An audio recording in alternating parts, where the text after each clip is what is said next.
Killer Book Club is not a bad film. It's not perfect. It's not amazing. I didn't get to the end of it and think, I hope this becomes a horror series.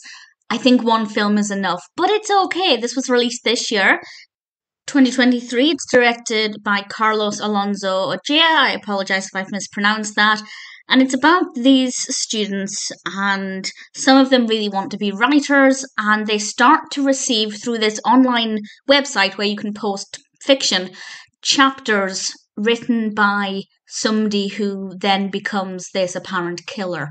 And the chapters basically say who in the friends group is dying and how they do it. And I think that that's a really fascinating concept. It must also be really terrifying for somebody to upload the next chapter to this website and you find out that you're the next one or something. And that's a really great concept. And I think they used that pretty well. I found it to be quite fascinating and I rather enjoyed it. I was quite invested in finding out who was responsible, who was the killer, and I'll talk more about that with a spoiler warning in a moment. I won't reveal who the killer is, but I will reveal what my thoughts were when the killer was revealed.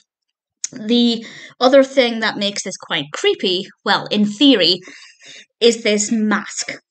And the killer wears this clown mask. Honestly, I don't love it.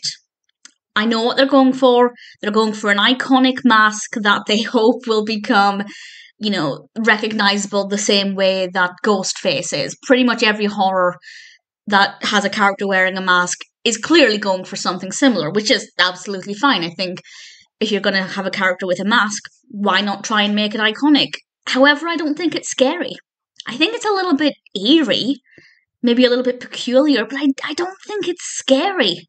Whenever we saw a person wearing that mask, I kind of just thought, okay, it's recognizable. If I saw that mask, in a shop, in a Halloween costume department, over time, I think it would be very recognizable as being from this film if this went on to be a series. But it's not scary. It's just a little bit peculiar. So I didn't love that. I feel like they could have made it a bit scarier. I'm not entirely sure what I would have changed. I feel like just something about it needs to be a bit different. But it's not a bad thing. I didn't dislike the mask. It's just, it's not scary. Is the film scary as a whole? Actually, I'd say no, not really. It's not a scary film. There are not many jump scares. There are not really any psychological twists or anything. But it is fascinating. And I think it's an interesting concept. And I was, as I said, curious to find out who the killer was. So it's not very scary. If you're new to horror or you don't have a very high threshold for horror, sure, there might be things that are a little bit scary, but if you watch a lot of horror films, I'd say it's pretty tame, but it's interesting. So it depends on what you're looking for. And as long as you're in the mood for something that's relatively fascinating but not that scary, Killer Book Club might be one to go with. As I said, I don't think... Well, if there was a sequel, I would watch it. But at the same time, I'm not sitting here desperate for another one like I am with some horror films. So we'll see what happens with that. It hasn't had the best reception on IMDb. It's currently got 4.6 out of 10 across 3.8 thousand reviews and ratings. It's not the best overall rating. I rated a little higher than that. I don't think it was that bad. Maybe people were wanting something scarier. I can completely understand that. But I didn't mind it. It's not a bad film. If it sounds like the narrative might appeal to you, give it a go. It's quite well written, the performances are fine, and I feel like it's not very predictable, which, when you have a mystery, is a pretty good thing. It's not that scary, but it's not too bad.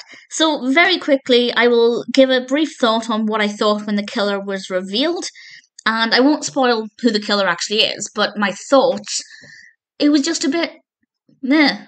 I kind of didn't care. I was interested to find out who it was, but I wasn't that bothered with who it was. I wasn't shocked. Not that I saw it coming, but it wasn't this big surprise reveal or anything. It was just fine. It made sense. I could get on board with it.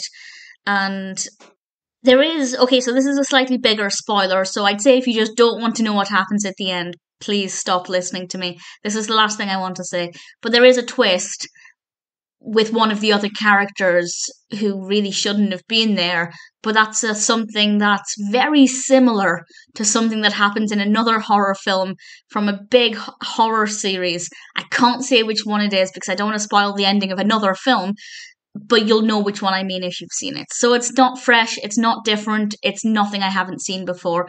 But again, it's okay. It's not an amazing film. It was quite an easy watch. I was curious to see what would happen.